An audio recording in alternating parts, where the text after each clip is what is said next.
For anyone who wants to save the souls of thoughtful, intelligent people who care about what's real, I strongly recommend staying away from young Earth creationism.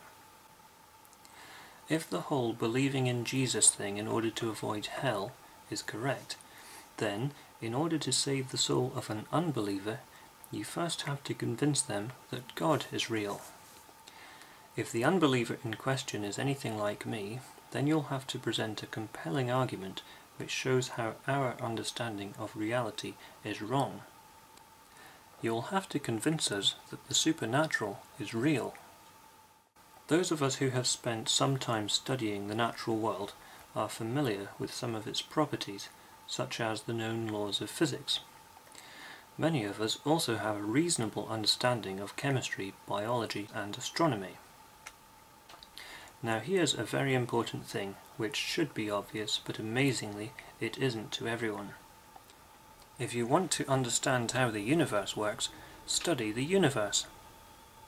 However, there are a number of people who seem to think that you can learn everything you need to from just one book. A book which was compiled from the writings of a few dozen authors who all lived in the Middle East between about 1900 and 2,500 years ago.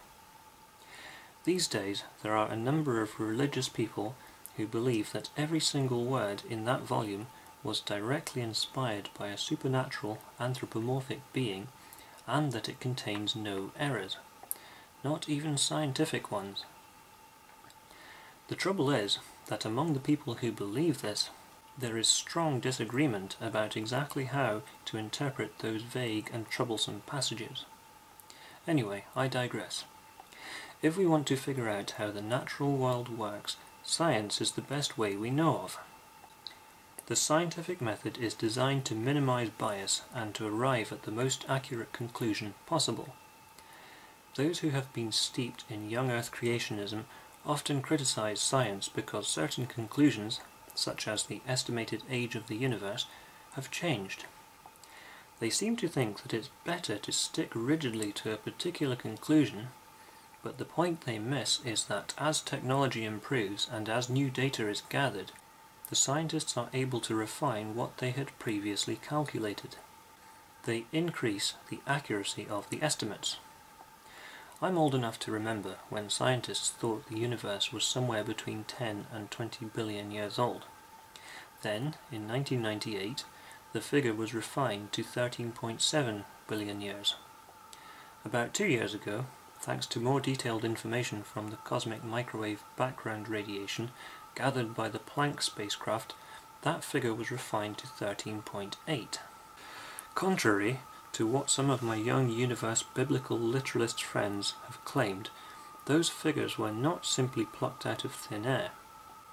It has taken a great deal of hard work and precise measurements to arrive at a figure of 13.8 billion years for the age of the universe, 4.6 billion years for the formation of the solar system, and 3.8 billion since life first appeared on this planet.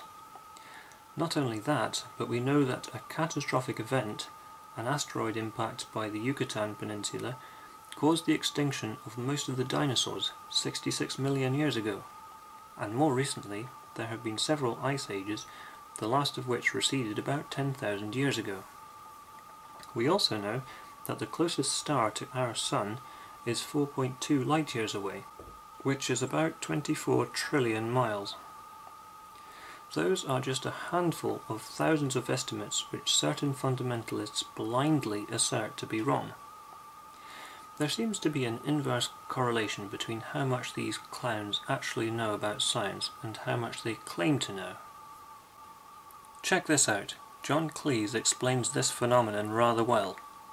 And I work with, or have taught a bit with a fellow called David Dunning, who is a social psychologist whom I adore, who's come up with a theory that explains the world better than any other theory. He says he's discovered that he's been fascinated by how good people are at knowing how good they are at doing things. Self-assessment. He's discovered that in order to know how good you are at something requires almost exactly the same skills as it does to be good at it in the first place. So that if you're absolutely no good at something, you lack exactly the skills that you need to know you're no fucking...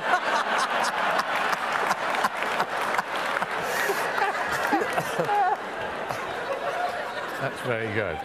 That's really good. I submit that several of the people I've encountered recently in the comment sections take willful ignorance to new levels. It doesn't seem to matter how many times scientific methodology is explained to them, they still insist that the universe is only 6,000 years old, which happens to be off by a factor of more than 2 million. That's like arguing that the moon is only 182 yards away. You could hit it with a golf ball. I wouldn't really care about such extreme ignorance if it wasn't for the fact that they claim to have science on their side. The same fuckwits claim that there are no transitional fossils and that evolution and atheism are part of the same God-denying religion. So if their plan is to turn intelligent people away from religion, then they should keep on doing what they're doing. This might seem odd to many of my non-believing friends, but one of the reasons for gathering together what I see as bad arguments for God is to help evangelical believers to recognize which of their conversion tactics are likely to fail. Does this mean I want them to succeed? It's complicated. I describe myself as an a-supernaturalist, which basically means I haven't been convinced that anything supernatural is real. This automatically encompasses most of religion. But if someone were to convince me that I'm wrong, then I'd go wherever the evidence leads. Unlike the young earth creationists, I'm not trying to prove my argument right. I'm trying to figure out what is true. Another thing they consistently fail to understand is that millions of other Christians fully accept the scientific theories of cosmology and biological evolution. The young earth creationists are of course committing the no true Scotsman fallacy by claiming that the believers who accept science aren't proper Christians. Then there is the blatant projection. Clowns like Ken Ham claim to encourage children to think critically, but what he fails to say is that his version of critical thinking is selective. It must be applied to evolution, but not the Bible. In reality, critical thinking must be applied across the board. This is one of the reasons science continually tries to falsify its conclusions. This is why young earth creationism and science are diametrically opposed, despite the asinine claims and projection the hams of this world make when they try to redefine science and portray evolution as pseudoscience. I realize that many of the people I'd like to get through to are beyond reach, beyond reason. I used to be into some wacky conspiracy theories myself when I was younger and more ignorant, but at no point did I religiously follow a particular doctrine even when others were pointing out my mistakes.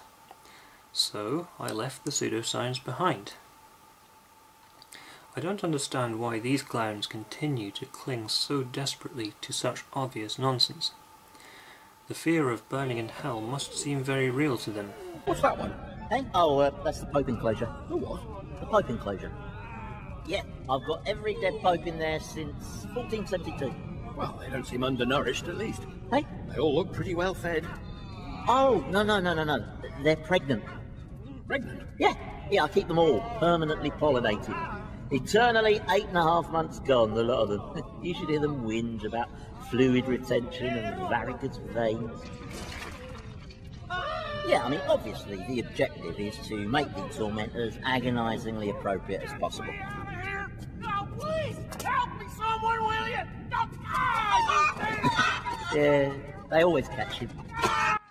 Because even when their mistakes are pointed out to them in detail, they continue to repeat them. It's as if they are incapable of learning anything new if it remotely threatens to undermine their cherished beliefs. One more thing I'd like to bring up, which is a genuine mystery to me.